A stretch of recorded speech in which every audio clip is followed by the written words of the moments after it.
Dear students, welcome to Learner's World. In this video, I'm going to talk about filmmaking, key terms, fundamentals of film studies, FIUGP Semester 5, BA English Language and Literature, Calicut University. Module 2 ആണ് film making key terms. അതായത് cinema നിർമ്മാണത്തിൽ ഉണ്ടാകുന്ന terms, പദങ്ങൾ, അതിനെക്കുറിച്ചിട്ട് describe ചെയ്യുകയാണ് ചെയ്യുന്നത്. അപ്പോൾ നമുക്ക് shorts ഉണ്ട്. ഷോർട്സിൽ തന്നെ closeup, medium shot, long shot ഇതൊക്കെ ഡിസ്ക്രൈബ് ചെയ്യണം.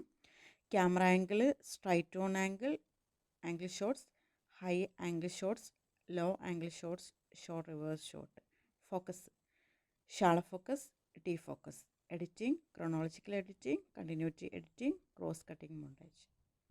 ഓക്കെ, അപ്പോൾ ഓരോ ടേമും എന്താണെന്ന് വിശദമായിട്ട് നോക്കാം. ഷോട്ടുകൾ. A shot is a single continuous recording made by the camera. Different shots help show emotions, actions and surroundings. ഇപ്പോൾ ഷോർട്സ് എന്ന് പറയുന്നത്, ഒരു ഷോട്ട് എന്ന് പറയുന്നത് ക്യാമറ ഒരേ തുടർച്ചയിൽ പകർത്തുന്ന ദൃശ്യങ്ങളാണ് ഷോട്ട് എന്ന് പറയുന്നത്. ക്യാമറയിൽ റെക്കോർഡ് ചെയ്യുന്ന ദൃശ്യങ്ങളാണ് ഷോട്ട് എന്ന് പറയുന്നത്. വ്യത്യസ്ത ഷോട്ടുകൾ ഇമോഷൻസും അതുപോലെ ആക്ഷൻസ്, പ്രവർത്തനങ്ങളും സറൗണ്ടിങ്സ്, ചുറ്റുപാടുകളൊക്കെ റെക്കോർഡ് ചെയ്യാൻ അല്ലെങ്കിൽ പ്രേക്ഷകർക്ക്, ഓഡിയൻസിന് മുന്നിൽ വ്യക്തമായി കാണിക്കാനൊക്കെ ഹെൽപ്പ് ചെയ്യുന്നുണ്ട്. ഈ ഷോർട്സിൽ വരുന്നതാണ് closeup shot. Shows only a person's face or a small object. അതായത് ഒരാളുടെ മുഖമോ അല്ലെങ്കിൽ ചെറിയൊരു വസ്തുവോ മാത്രം ഫോക്കസ് ചെയ്യുന്നതാണ് ക്ലോസപ്പ് ഷോട്ട് എന്ന് പറയുന്നത്. Highlights emotions, expressions or important details.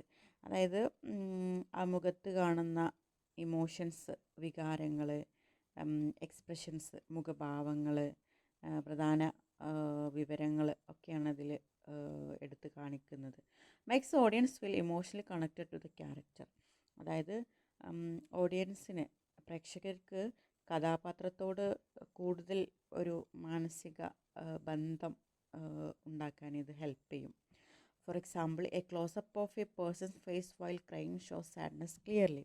അതായത് കരയുന്ന ഒരാളുടെ മുഖം മാത്രം കാണിക്കുന്നത് അദ്ദേഹത്തിൻ്റെ ദുഃഖം വ്യക്തമായിട്ട് പ്രകടമാകുന്നു. നെക്സ്റ്റ് ഷോട്ടിൽ വരുന്നതാണ് medium shot. Shows the character from the waist up. Medium ഷോട്ടിൽ ഒരു ക്യാരക്ടറിനെ അര വരെ കാണിക്കുന്നതാണ്. Balances the character and surroundings. അതായത് ക്യാരക്ടറിൻ്റെ ചുറ്റുപാടിനെയും അതുപോലെ കാണിക്കുന്നുണ്ട്. Commonly used during conversations. അതായത് രണ്ടുപേർ തമ്മിലുള്ള സംഭാഷണ രംഗങ്ങളിലാണ് കൂടുതലായിട്ട് മീഡിയം ഷോട്ട് ഉപയോഗിക്കുന്നത്. For example, 2 people talking to each other. രണ്ടുപേർ തമ്മിൽ സംസാരിക്കുന്ന ഒരു രംഗം. അടുത്തത് ലോങ് ഷോട്ടാണ്. Shows the entire body of the character along with the surroundings.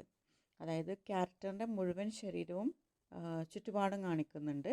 Helps the audience understand the location and environment. അപ്പോൾ ഓഡിയൻസിന് അതിൻ്റെ ലൊക്കേഷൻ, ആ ഒരു സ്ഥലം ഏതാണ് ഒക്കെ ആ ഒരു ചുറ്റുപാടൊക്കെ മനസ്സിലാക്കാൻ ഹെൽപ്പ് ചെയ്യും. Often used at the beginning of a scene. ഇത് കൂടുതലായിട്ട് ഉപയോഗിക്കുന്നത് ഒരു സീനിൻ്റെ തുടക്കത്തിലാണ്. For example, a person walking on a beach or in a city. അതായത് ഒരാൾ കടൽ തീരത്തോ അല്ലെങ്കിൽ സിറ്റിയിലൊക്കെ നടക്കുന്ന ഒരു രംഗം. അടുത്തത് ക്യാമറ ആംഗിൾസ് ആണ്. ക്യാമറ ആംഗിളുകൾ. Camera angle means the position of the camera while filming. Different angles create different feelings. Camera angle എന്താണെന്ന് നമുക്കറിയാം. ക്യാമറയുടെ സ്ഥാനം അല്ലെങ്കിൽ ചിത്രീകരണത്തിൻ്റെ ദിശയാണ് ക്യാമറ ആംഗിൾ എന്ന് പറയുന്നത്. വ്യത്യസ്ത ആംഗിളുകൾ വ്യത്യസ്ത ഇമോഷൻസ്, ഫീലിങ്സ് ക്രിയേറ്റ് ചെയ്യുന്നുണ്ട്. ക്യാമറ ആംഗിളിൽ വരുന്നതാണ് straight on eye level angle. Camera is at the same height as the subjects eyes. Camera ക്യാരക്ടറിൻ്റെ കണ്ണുകളുടെ അതേ ഉയരത്തിലാണ് ഇവിടെ വെച്ചിട്ടുണ്ടാവുക. Looks natural and realistic. അതായത് ഒരു യാഥാർത്ഥ്യം അതായത് യഥാർത്ഥമായിട്ടുള്ള ഒരു സംഭവം റിയലായിട്ടുള്ള ഒരു കാര്യം കാണിക്കാൻ ഒക്കെ ഓഡിയൻസിനൊരു റിയാലിറ്റി ഒരു യാഥാർത്ഥ്യം അല്ലെങ്കിൽ ഒരു സ്വാഭാവികത ഒക്കെ ഫീൽ ചെയ്യാൻ ഇത് ഹെൽപ്പ് ചെയ്യും. Makes audience feel equal to the character. അതുപോലെ ഓഡിയൻസ് ക്യാരക്ടറിനോട് തുല്യത തോന്നുന്നതായിട്ട് തോന്നും. അതിൻ്റെ യൂസേജ് എന്ന് പറയുന്നത് ഇത് straight on eye level angle കൂടുതലായിട്ട് ഉപയോഗിക്കുന്നത് normal conversations and everyday scenes. സാധാരണ സംഭാഷണങ്ങളും അതുപോലെ ദൈനംദിന രംഗങ്ങളിലൊക്കെയാണ് straight on eye level angle ഉപയോഗിക്കുന്നത്. അടുത്തത് high angle ഷോട്ടാണ്.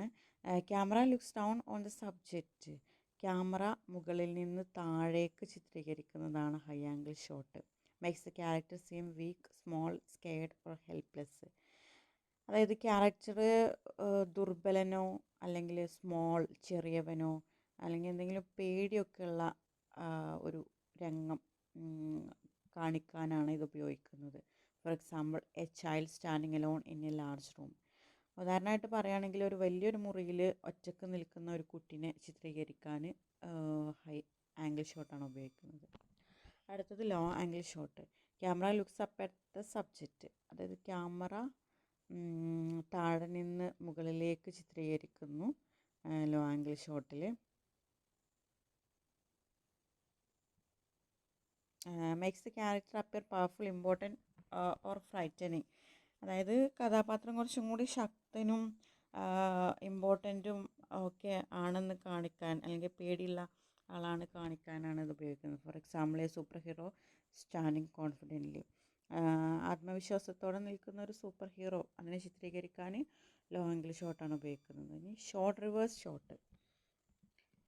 Used mainly in conversations. സാധാരണ സംഭാഷണങ്ങളിലാണ് ഇത് ഉപയോഗിക്കുന്നത്. The camera shows one person speaking then switches to other person's reaction. ആദ്യം ഒരാളെ കാണിച്ച ശേഷം പിന്നീട് മറ്റേ ആളുടെ പ്രതികരണം കാണിക്കുന്നു. ഇതിനൊക്കെ ഷോർട്ട് റിവേഴ്സ് ഷോട്ടാണ് ഉപയോഗിക്കുന്നത്. Helps the audience follow the conversation naturally. അതായത് ഈ കോൺവെർസേഷൻ കുറച്ചും കൂടെ സ്വാഭാവികമായി കണ്ടിന്യൂ ചെയ്യാൻ ഇത് ഓഡിയൻസിനെ ഹെൽപ്പ് ചെയ്യുന്നു. For example two friends talking face to face. രണ്ട് സുഹൃത്തുക്കൾ മുഖാമുഖം സംസാരിക്കുന്നതൊക്കെ ഷോർട്ട് റിവേഴ്സ് ഷോട്ടിലാണ് എടുക്കുന്നത്. അടുത്തത് ഫോക്കസ് ആണ്. Focus determines which part of the image is sharp and clear. Focus എന്ന് പറഞ്ഞാൽ ഒരു ഇമേജിൽ ഏത് ഭാഗമാണ് വ്യക്തമായി കാണേണ്ടത് എന്ന് തീരുമാനിക്കുന്ന ഒരു സാങ്കേതിക വിദ്യയാണ് ഫോക്കസ്. അതായത് നമ്മൾ ഒരു ഇമേജ് എടുത്തിട്ട് നമ്മൾ ഫോക്കസ് ചെയ്ത് നോക്കും ചില ഭാഗങ്ങൾ മാത്രം. അതാണ് ഫോക്കസ് കൊണ്ട് ഉദ്ദേശിക്കുന്നത്. ഫോക്കസിൽ വരുന്നതാണ് ഷാളോ ഫോക്കസ്.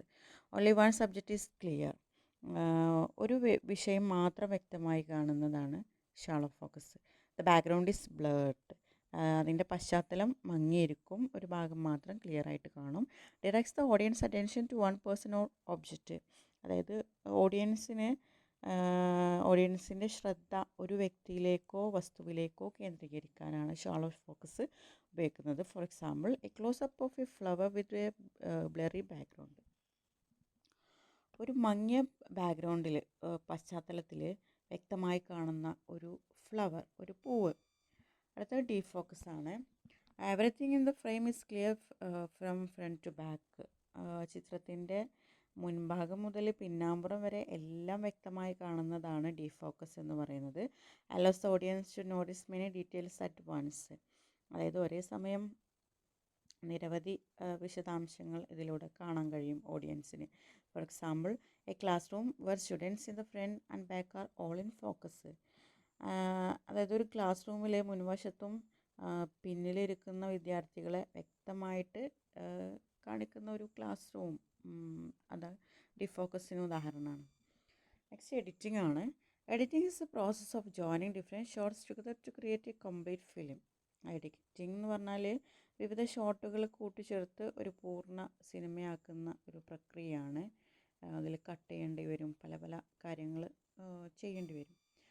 എഡിറ്റിങ്ങിൽ വരുന്നതാണ് chronological editing. Scenes are arrange in the order they happen. സംഭവങ്ങൾ നടന്ന ക്രമത്തിൽ രംഗങ്ങൾ ക്രമീകരിക്കുന്നതാണ് ക്രോണോളജിക്കൽ എഡിറ്റിംഗ് എന്ന് പറയുന്നത്. The story moves from beginning to end without changing the timeline. അതായത് കഥ തുടക്കം മുതൽ അവസാനം വരെ സമയക്രമത്തിൽ മുന്നോട്ട് പോകുന്നു. For example childhood, school, college, shop. അതായത് ഒരു ക്രൊണോളജി ഓർഡർ. ആദ്യം എന്താണ്, ബാല്യമാണ്, പിന്നീട് സ്കൂള്, പിന്നീട് കോളേജ് കാലഘട്ടം, പിന്നീട് ജോലി ചെയ്യുന്ന കാലഘട്ടം.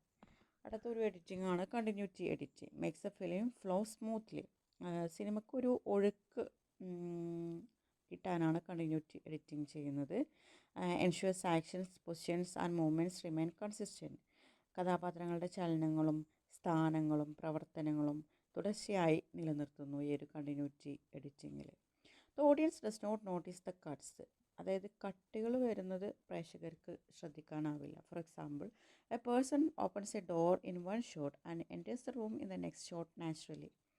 അതായത് ഒരു ഷോട്ടിൽ വാതിൽ തുറക്കുന്നു, ക്യാരക്ടർ എന്ത് ചെയ്യുന്നു, അടുത്ത ഷോട്ടിൽ അതിലൂടെ അകത്ത് കടക്കുന്നു. അവിടെ കട്ട് വരുന്നത് ഓഡിയൻസിന് മനസ്സിലാവുന്നില്ല. അടുത്തത് ക്രോസ് കട്ടിംഗ് ആണ്. Shows two or more events happening at the same time in different places. Cross cutting എന്ന് പറഞ്ഞാൽ വ്യത്യസ്ത സ്ഥലങ്ങളിൽ ഒരേ സമയം നടക്കുന്ന രണ്ട് അല്ലെങ്കിൽ കൂടുതൽ സംഭവങ്ങൾ മാറി മാറി കാണിക്കുന്നു. Builds excitement and suspense. ഇതിൽ ആകാംക്ഷയും സസ്പെൻസൊക്കെ വർദ്ധിപ്പിക്കുന്നുണ്ട് ഈ ഒരു cross cutting. For example, a thief escaping while the police are chasing him. ഒരു കള്ളൻ ഓടിപ്പോകുമ്പോൾ പോലീസ് പിന്തുടരുന്ന രംഗം. ഇവിടെ എന്താണ്, ഒന്നിൽ കൂടുതൽ സംഭവങ്ങൾ അവിടെ സംഭവിക്കുന്നുണ്ട് ഒരേ സമയത്ത്, പക്ഷെ രണ്ട് സ്ഥലങ്ങളിലാണ് സംഭവിക്കുന്നത്. അടുത്തത് മൊണ്ടേജ് ആണ്. A series of shots edited together. നിരവധി ചെറിയ ഷോട്ടുകൾ കൂട്ടിച്ചേർത്ത് കാണിക്കുന്ന എഡിറ്റിംഗ് രീതിയാണ് montage. Shows the passage of time or many events quickly. സമയം കടന്നു പോകുന്നതോ നിരവധി സംഭവങ്ങളോ വേഗത്തിൽ അവതരിപ്പിക്കുന്നതിന് മൊണ്ടേജ് എന്ന് പറയുന്നു. Use to summarise long activities in a short time. അതായത് ലോങ് ആക്ടിവിറ്റീസ്, ദൈർഘ്യമേറിയ സംഭവങ്ങളെ ചുരുങ്ങിയ സമയത്തിനുള്ളിൽ അവതരിപ്പിക്കാൻ മൊണ്ടേജ് ഉപയോഗിക്കുന്നു. For example, a training sequence showing someone become stronger. അതായത് ഒരാളുടെ പരിശീലന യാത്ര വേഗത്തിൽ കാണിക്കുന്ന ഒരു രംഗങ്ങളുടെ പരമ്പര.